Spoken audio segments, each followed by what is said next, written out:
If you're inspo tanks, and make no mistake, you've come to the right place. Just give Tennelle the time to straight up blow your mind with a new show of drawing a blank.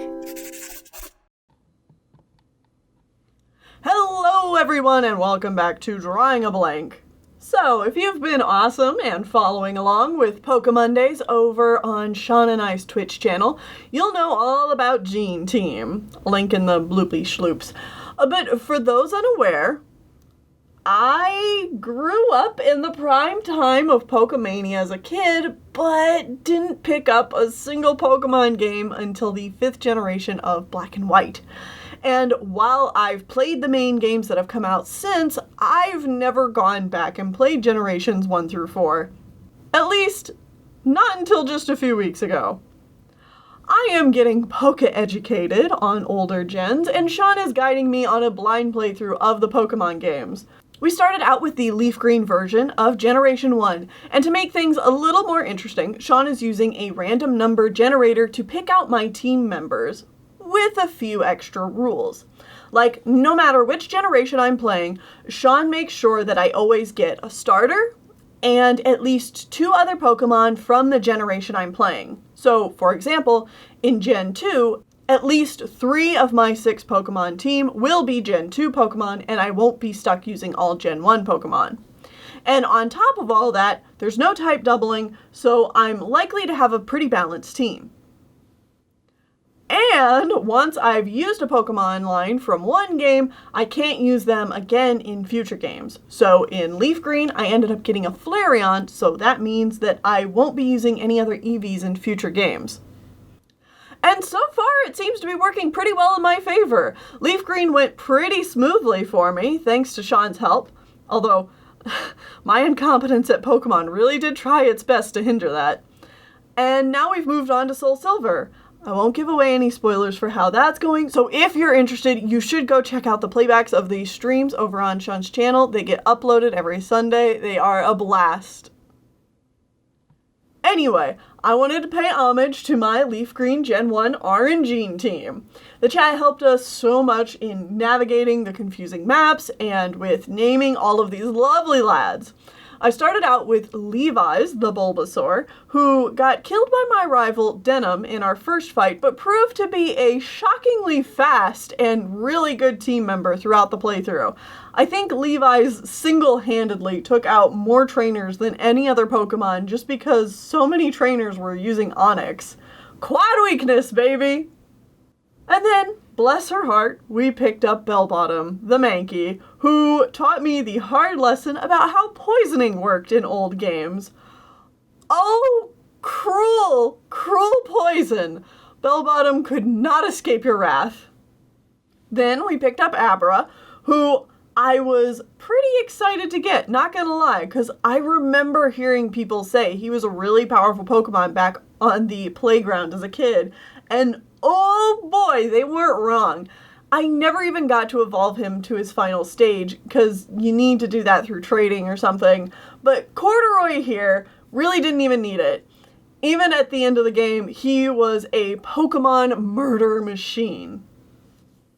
And like I mentioned earlier, I ended up with Flareon on my team. His name is Khakis, and he was surprisingly good.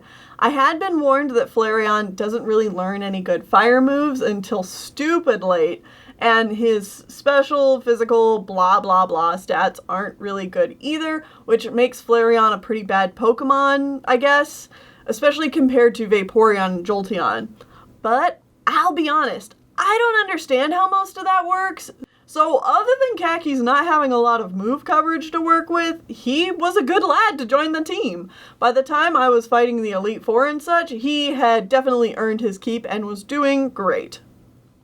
The big shakeup that I was not prepared for was my Knickers, the Lickitung. So up here? Yep. That person. Hi! I'm looking for the Pokemon Slowbro. Uh-huh. Want to trade for my Lickitung? No! No!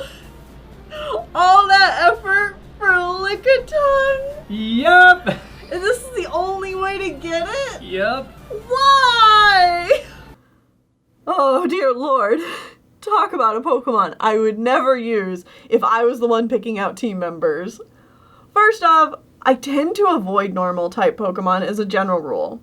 They're not bad, just not my thing 99% of the time. Secondly, that design.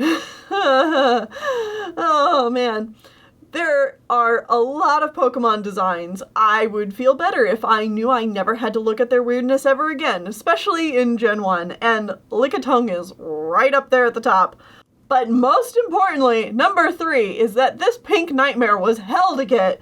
Sean and I spent the better part of an hour or more fulfilling the requirements to get this guy, because you can't just find him out in the wild. You have to trade an NPC for them, and oh dear Lord, I was having fits when I found out that all that work was going towards a Lickitung. But, you know what?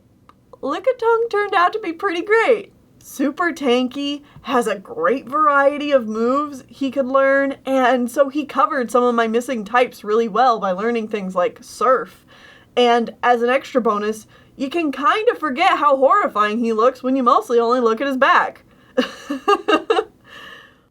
Joking aside, I honestly recommend you to give this Pokemon a chance if you haven't before. And then we have my final team member, and what a shock this one turned out to be. Pun intended, yes. No, we got Zapdos. Zipper the Zapdos. Another one of Sean's rules for my teams is that I have to be able to catch all of my team members before the Elite Four, which, thank God. But yeah, apparently you can catch these legendary bird guys before the end of the game. So Sean led me to where I was going to catch my final team member, and the chat just started freaking out. I had no idea what I was getting myself into. Although it made sense why people were excited when I finally bumped into them. And, per Sean's request, I did give catching Zapdos an honest-to-God try, but I'll be real with y'all. That sucked. I don't have the patience for going through that kind of grind. I admire y'all with the tenacity to actually catch them all, but I am way too casual for that poke life. So I hucked a Master Ball at it on my second attempt and called it a day, and the chat gave him the name Zipper, and it was glorious. Now, you probably picked up on the naming theme going on here, and yes, it is beautiful, and you absolutely know I had no other choice but to draw my funky fresh team as though they were all modeling for a fashion show. They are gorgeous, beautiful boys and girls, and I love them all. In the chat, we also discussed the important question, do four-legged animals wear pants on just their back legs, or do pants cover all four legs? And you can probably guess where I stand on this issue, given on how I decided to draw everyone. Gen 1 was a pretty enjoyable experience overall, though. And despite my hesitation to go back to the series' roots due to how the games have made big quality of life improvements, I get partially of what made it so special to people back then as well, even if I was playing a Gen 3 remake of the original. And I really love my team members. The RNG gods were kind to me this time around, and so I can only hope that they continue to be kind in all the other future gens as we progress through Soul Silver and then the other Pokemon games. And I hope you guys can join us. Tomorrow evening we'll be live again over on Twitch, and if you can't make the live streams, the playbacks are all up on Sean's channel. They make for really good background noise while you work on art and such. Thank you everyone who joined us for the first game and for helping us through it. I loved hanging out with y'all, and Poke Mondays has become such a treat to me. I'm glad you're enjoying it. Have a fantastic week. Hopefully see you on tomorrow's stream. And remember to please stay inspired.